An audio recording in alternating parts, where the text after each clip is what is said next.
credit. So you're going to want to configure the corresponding Xero accounts for payments and credit notes. So you can see I have nothing for payments account here, so I'm just going to add one here.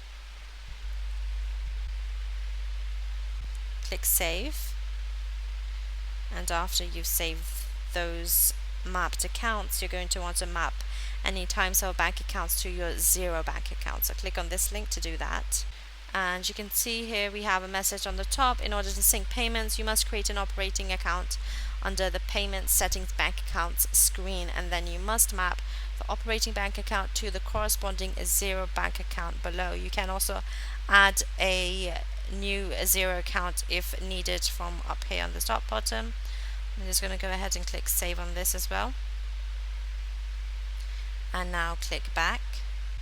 So now we need to review the mapping of timesale payments to existing Xero payments.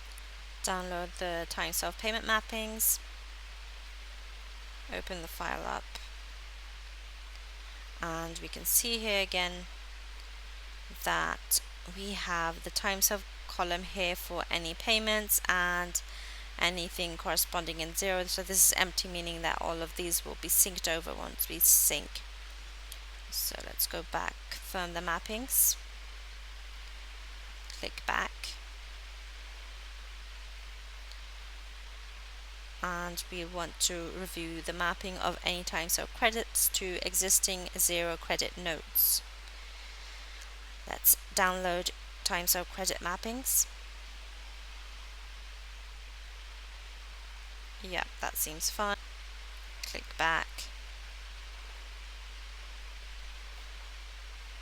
And finally, review mapping of timesale payment credit allocations to existing Xero allocations.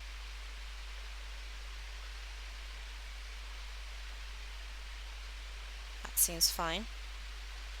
Confirm that.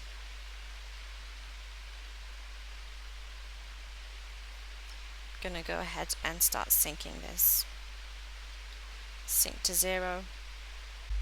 And there we go, we've synced everything over that we needed to sync.